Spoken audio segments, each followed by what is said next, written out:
Не үшін жиналдық біз? Не үшін? Наразылық қандай? Наразылықтың әңгімесін қолдап кеттік қой.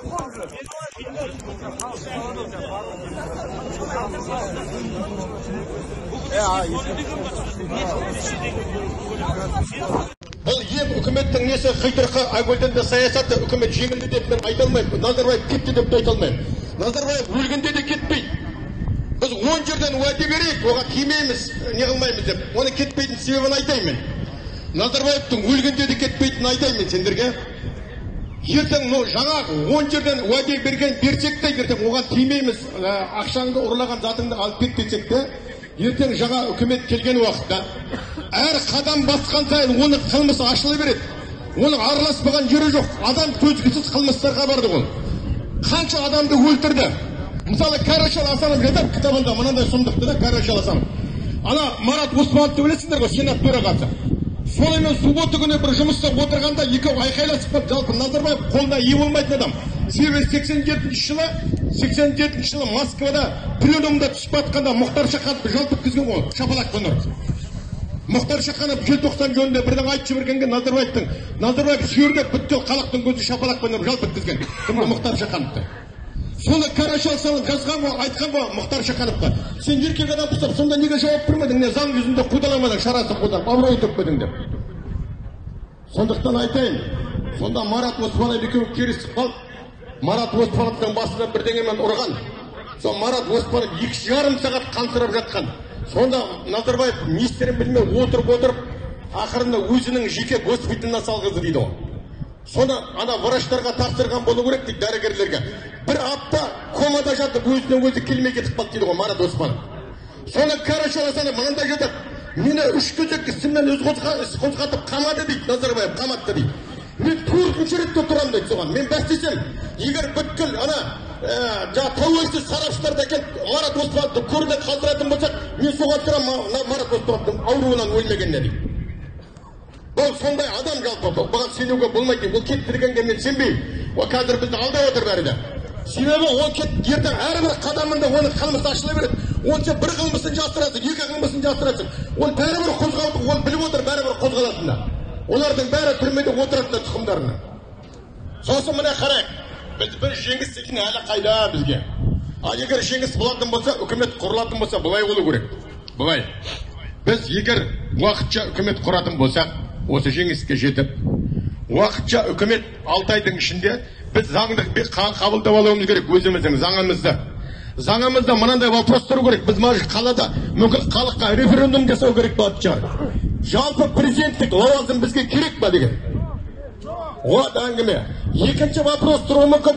Мына Назарбаевтың өзіне жасап алған лауазымы бар. Жаңағы қауіпсіздік кеңесі деген. Осы бізге керек па негізінде? Ол керек емес міне. Содан кейін. Мына депутаттар. Ондағы адамдар мүмкін заң бойынша жеке өзін ұсынуға да мүмкіндігі болуы мүмкін.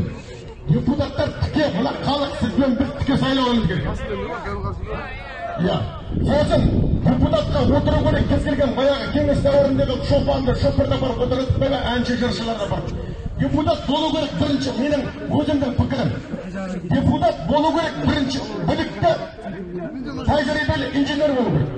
Оны түсіндіріп айтам дейді. Екінші, экономист болу керек. Үшінші, заңгер болу керек. Осы 3 саладан тұру керек депутаттар. Себебі айтаймын, неге екен? Қазір мына өзенде мұнай зауыт саламыз дейді. Өзен мұнай қазір, мұнай зауыт саламыз дейді да өзенде. Сонда ақшаны бөлетін депутаттар, ақшаны бөлетін. Соған зауыт салуға. Ал енді мына қаран. Туған жерім менің, Қазақстаным!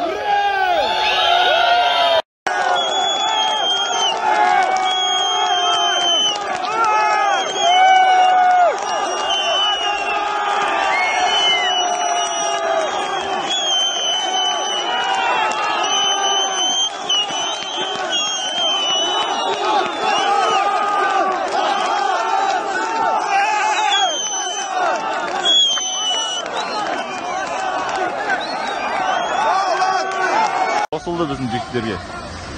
Милициялардың бәрі қосылды.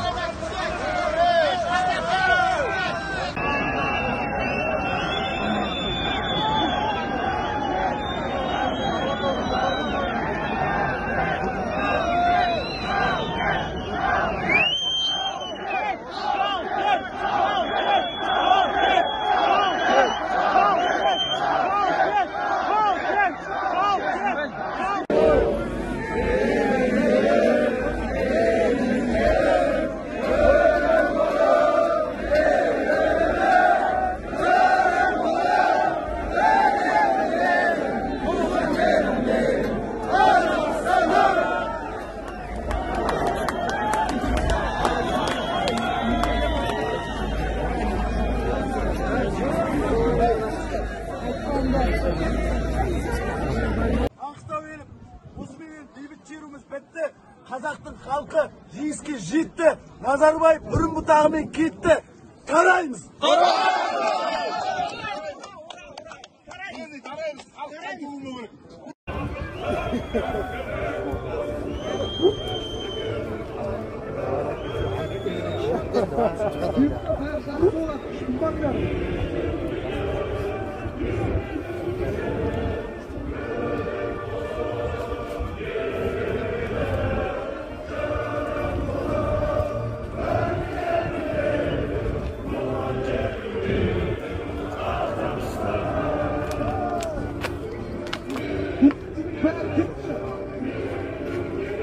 Микрофон что-то достает, да? Адамдар үшін микрофон шашып қалған.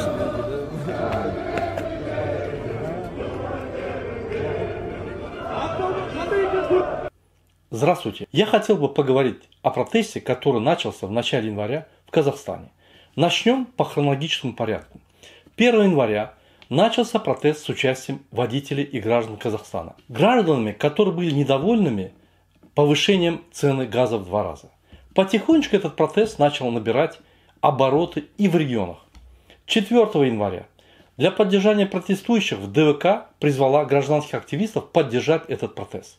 В связи с этим к маршу протеста подключились активные и простые граждане множества городов и районов Казахстана. Протест явно выглядел очередной мирной политической акцией. Президент Токаев своим указом вывел против протестующих полицию и военных. Полиция и военные для подавления протестующих начали применять резиновые пули и слезоточивые гранаты. Впервые в Казахстане началось подавление протеста с применением специальных средств. Некоторые протестующие, соответственно, начали реагировать агрессивно. Протестующие смогли дать отпор агрессивным полицейским и военным.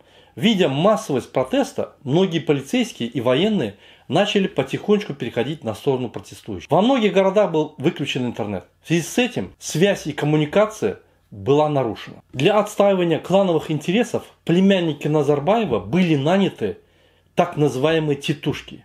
Они добавились в этот протест. Они добавили агрессию в это протестное движение. Они начали заниматься мародерством и увели это протестное движение в клановую борьбу. То есть началось клановые разборки между действующей властью и бывшей властью Назарбаева. Начатые в начале января протесты в Казахстане начали набирать оборот, и все больше активных людей начали выходить. 5 января Токаев просит протестующих успокоиться и объявляет отставку правительства Казахстана. Токаев освобождает Назарбаева от главы руководителя Совета Безопасности Казахстана. Назарбаев был избран на эту должность пожизненно. Назарбаев с олигархами и родственниками своими убегают из страны. Их нахождение до сих пор неизвестно. Под прикрытием установления порядка в стране Токаев начал снимать всех руководителей, сторонников Назарбаева. В стране начался государственный переворот и захват власти Токаевым, то есть Путиным, для чего Токаев просит поддержать Путина. Токаев освобождает соратника Назарбаева, главу Комитета национальной безопасности Карима Масимова. Особым указом Токаев увольняет племянника экс-президента Казахстана Нурсултана Назарбаева Абиш Самат Сатыр Балды Улы, поста первого заместителя председателя Комитета национальной безопасности республики. Его место занимает заместитель руководителя администрации президента Мурат Нуртлеу. Племянники Назарбаева нанимают тетушек во главе с Диком Арманом. Тетушки подключаются к протестующим и начинают погромы и мародерство. Нападают на Комитет национальной безопасности, начинают вооружаться, проводят ограбление магазинов, банков, производят поджоги административных зданий, телестудий и акиматов. Протесты начали переходить в стадию разборок между действующей и старой властью. Народ, который вышел на протесты без лидера, не знал, как поступать в этом случае. Протестующие активисты начали разоружать военных, которые приезжали на усиление. В городе начались перестрелки между протестующими тетушками и военными. Было много убито полицейских, военных и гражданских. Токаев проводит переговоры с Путиным и просит ускорить помощь. Путин, ссылаясь на договор ОДКБ, проводит совещание, где принимается решение о вторжении на территорию Казахстана. Путин призывает руководителя по безопасности ОДКБ Пашиняна объявить о решении ОДКБ и помочь действующей власти Казахстана. 6 января на рассвете в Казахстан прибывают из России и других стран войска специального назначения. Утром начинается спецоперация, так называемая зачистка от мародеров и бандитов. Если сделать выводы из всего этого, из-за двойного повышения цен на газ недовольный казахстанский народ вышел на протесты против решения правительства. К этому протесту подключились и активисты. В течение короткого времени протестующие смогли добиться огромных результатов. Назарбаев и его сторонники уволены и покинули страну. Это главное достижение протестующих, это главное достижение оппозиции. Далее агрессивные тетушки и провокаторы, используя мародерство и провокации, перевели этот мирный протест в разборки между кланами за власть. Хоть и президент на месте, все ключевые сторонники Назарбаева уволены, и они покинули страну. Фактически произошла смена власти. Власть ослабла. Токаев, воспользовавшись ситуацией, под предлогом установления порядка, попросил помощи у Путина. В связи с этим Путин незаконно использовал механизм защиты ОДКБ и произвел вторжение в Казахстан. Прибыли специальные подразделения под флагом помощи ОДКБ. И началась спецоперация по зачистке городов от мародеров, провокаторов и, возможно, от активистов. Все эти действия власти не решило накопившиеся за 30 лет проблем в стране. Такие как коррупция, инфляция, защита прав человека – это все лишь отодвинуло решение сложившихся проблем на несколько месяцев. Какие полезные выводы можно сделать из этого для оппозиции и для активистов? Все протестные движения четко должны руководиться. Хаос нельзя допускать. При подготовке протеста должны предусматриваться все основные сценарии развития ситуации. И должны быть подготовлены спецмеры по их предотвращению. Когда в стране происходят протесты, падает власть или ослабевает власть, нельзя разрушать работающие правоохранительные органы. А наоборот, надо их усилить. Для усиления новой власти из числа протестующих должны создаваться народные дружины, которые должны усилить полицию. Нельзя бороться против правоохранительных органов. Надо научиться с ними сотрудничать, убеждать, перетягивать на свою сторону, вести переговоры. Эта работа должна начинаться задолго до проведения протестов. Во время осуществления протестов местные лидеры должны вести переговоры с представителями правоохранительных органов и перетягивать их на свою сторону. Надо побольше выводить людей и брать своей массовостью.